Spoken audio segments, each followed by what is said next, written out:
Hi friends, అందరికీ నమస్కారం. Welcome back to my channel. ఈ వీడియోలో ఏపీ ప్రభుత్వ ఉద్యోగులకు కొత్త పీఆర్సీలో కీలక పరిణామం అయితే చోటు చేసుకుంది. ఐఆర్ ఎంత ఇస్తారో దాని గురించిన పూర్తి వివరాలు అయితే ఇప్పుడు తెలుసుకుందాము. వీడియో అయితే ఎక్కడ స్కిప్ చేయకుండా ఎండ్ వరకు చూడండి, అప్పుడు పూర్తి ఇన్ఫర్మేషన్ అనేది అర్థమవుతుంది. అలాగే వీడియో నచ్చినట్లయితే లైక్ చేయండి.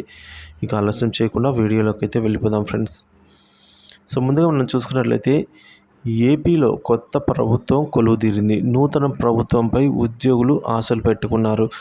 జగన్ ప్రభుత్వం పైన తీవ్ర వ్యతిరేకతతో ఉన్న ఉద్యోగులంతా ఏకపక్షంగా కూటమికి మద్దతుగా నిలిచారు. ముఖ్యమంత్రిగా బాధ్యతలు తీసుకునే సమయంలో ఉద్యోగులు భారీ స్వాగతం పలికారు. పెండింగ్ బకాయిలతో పాటు పీఆర్సీ గురించి కొత్త ప్రభుత్వం సానుకూలంగా నిర్ణయం తీసుకుంటుందని అయితే ఆశతో ఉన్నారు. ఈ సమయంలోనే కీలక పరిణామాలు చోటు చేసుకుంటున్నాయి.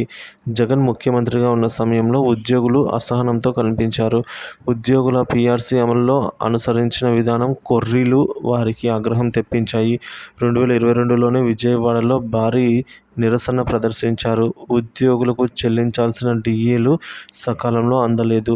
ఉద్యోగుల ఏపీజీఎల్ఐ అలాగే జీపీఎఫ్ ఖాతాల్లోని నిధులను నాటి ప్రభుత్వం వినియోగించుకుంది.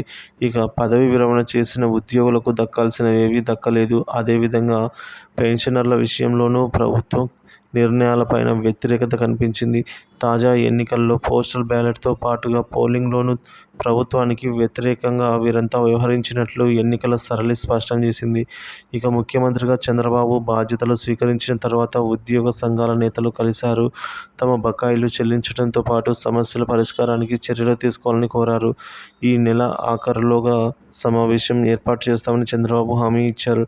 ఇదే సమయంలో కీలక పరిణామం చోటు చేసుకుంది. జగన్ హయాంలో నియమించిన 12వ వేతన సంఘ కమిషనర్ మన్మోహన్ సింగ్ రాజీనామా చేశారు. పీఆర్సీ కమిషనర్గా తనను నియమించిన సిబ్బందిని ఇంతవరకు కేటాయించలేదు అని అలాగే దీంతో పాటుగా తన వ్యక్తిగత కారణాలతో రాజీనామా చేస్తూ ఉన్నట్లు ప్రభుత్వానికి మన్మోహన్ సింగ్ లేఖ రాశారు.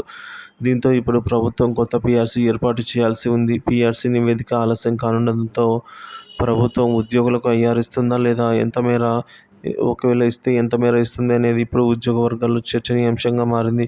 ఇక నూతన పీఆర్సీని హైకోర్టు న్యాయమూర్తి ఆధ్వర్యంలోనే ఏర్పాటు చేయాలని ఉద్యోగ సంఘాలు జేఏసీ కోరుతోంది.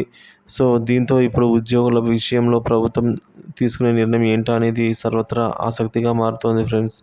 సో పీఆర్సీ లేట్ అవ్వడంతో ఐఆర్ అనేది ముందుగానే ఇస్తారని అయితే అర్థమవుతుంది. అయితే ఐఆర్ అయితే కొంతమంది 20% ఇవ్వచ్చు అంటున్నారు, కొంతమంది 25% ఇవ్వచ్చు అంటున్నారు, మరి కొంతమంది 27%, మరి కొంతమంది 30% వరకు కూడా చెప్తున్నారు ఫ్రెండ్స్.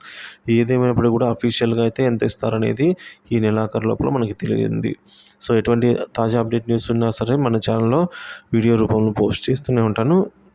వీడియోస్ అయితే అప్డేట్స్ ఫాలో అవుతున్నాను. Thank you for watching this video.